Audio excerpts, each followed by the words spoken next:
want to bring in now Senator Angus King. He's an independent from Maine who sits on the Senate Armed Services Committee and Intelligence Committee. Senator, thanks so much for being on New Day. Alisyn, pleasure to be here. Great to see you in the studio.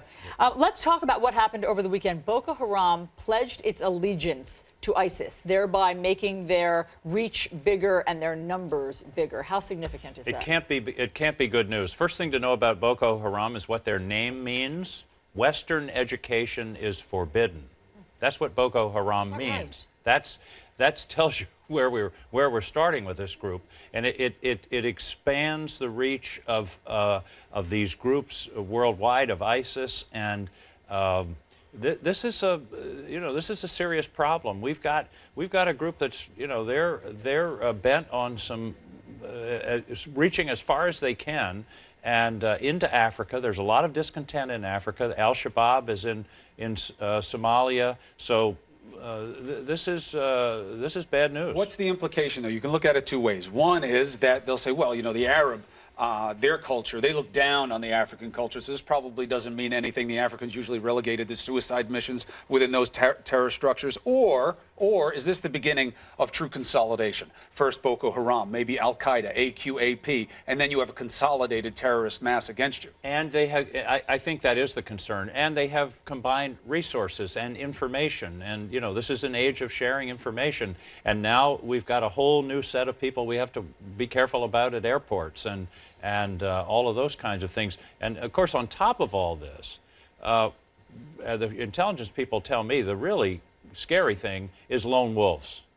People who are radicalized on the internet or through email and that kind of thing, and then some kid in Cleveland that wants to blow up the U.S. Capitol. That's the hardest thing for us to deal with. I mean, there's a lot about this that is scary, and I think it's hard for regular Americans to figure out at what point to become truly panicked. Sometimes these groups are likened to the Nazis in terms of their, ethnic cleansing and how they're bent on just killing anything. Look at the stuff they're doing. I mean, they're destroying historic buildings. They're killing people, throwing gay people off of roofs, crucifying people. I mean, these guys have 7th century ethics and 21st century weapons. That's what's so dangerous. So at what point do we need to turn on the full U.S. military apparatus against them? I don't think that is a good idea for the simple reason it won't work. That's what they want. If you want to make a gift to ISIS tomorrow, send in U.S. troops. They want this to be a war of the West against Islam. This has to be Arabs, Muslims, taking the fight to them in Mosul, into Crete. We can do the air power part, and we can do the leadership and the training and that kind of thing. But for us to actually send in troops would backfire. No matter how you slice it, we're the invaders, we're the infidels, we're the crusaders, all of that historic reference, that would make their day. I mean, is that happening where there is a group, an Arab coalition, as the president of Egypt has called for, coming together, Iran helping out? Are you seeing evidence of that? Well, it is. Stronger? What's going on in Tikrit, I think, right now is an example of that. The danger there is, and it gets so complicated, that's being led by Shia militia. Iran's involved. But if it's Shia militia against the Sunni tribes, we're back at square one. But that is what it is. I mean, I think it's an excellent point, Senator, because the reason that we have Dempsey on the ground there isn't because he's leading the assault on Tikrit. It's because of this great concern about what happens after. That's right. Isn't the big concern that we wind up creating another situation, and we, meaning the United States, where that's how ISIS got formed? Iran, Shia. They go in there with largely Shia militia. We're saying Iraqi forces, but 2/3 of them are not joint forces. They're tribal forces. But you're right. And they go up there and do ethnic cleansing on the Sunnis, just like happened in the last time. And then ISIS is in business again. That's how ISIS was born. Wouldn't have swept through northern Iraq the way it did unless it was swimming in a friendly sea. So how does the U.S. stop that?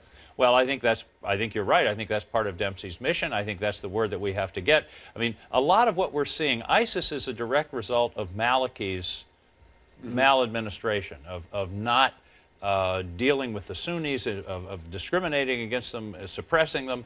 And so when ISIS came in, that looked like a good deal to the Sunni tribes. They have to repress that. They have to reverse that. Now, the real question with ISIS is they're so barbaric. They're too barbaric for just about anybody.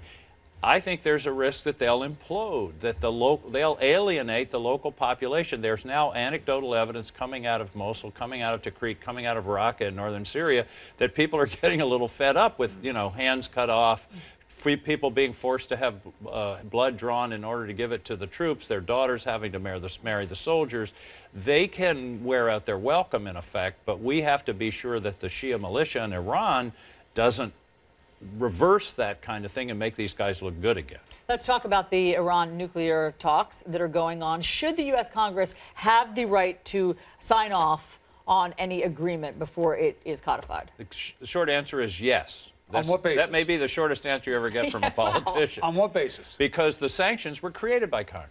The sanctions originally were created by act of Congress. I think they have to come to the Congress in some way, shape, or form. Now, the president has a role of being able to waive the sanctions for periods of time, but also I think it strengthens the whole deal if the American people are speaking with one voice. It would be very bad to have the president make a deal and Congress just sit on the sideline grumbling. This puts Congress to the test, by the way. My worry is, and I've said this to Lindsey Graham and John McCain and Bob Corker, the Republican leaders on this, my worry is that there are Republicans in the Congress who will vote against it no matter what it says because they want to embarrass the president. That's terrible. This is too important to politicize. Well, they just had the Prime Minister of Israel come here and basically step all over the president's plans. The president could only anticipate that. And when you say they should, Congress should have a role, but they don't have to, right? The president has big powers to have an executive deal here that does not include Congress. Historically, in the Constitution, entrusts foreign policy to the president, but, but it definitely it contemplates a congressional role. And as I say, the sanctions originally, and that's what we're talking about here, which are going to be relieved if there's a deal, were created by Congress. And so I'm one of those. I signed on to Bob Corker's bill. I was a co-sponsor. But when Mitch McConnell grabbed it last week and said, we're going to bypass the committee, take it right to the floor and all of that, those of us who signed on said, you know, we're not going for that next week. Let's take our time. Because you believe it's a tactic. I believe it was political, but Mitch has pulled back, bless him, and I think he did the right thing. I think, you know, I'll give him the benefit of the doubt. He was caught up with the excitement of Netanyahu. It was that same day, but in retrospect, that wasn't the way to handle this. Senator Angus King, great to have you in studio here on New Day. Always a pleasure. Thanks so nice much. to be with you.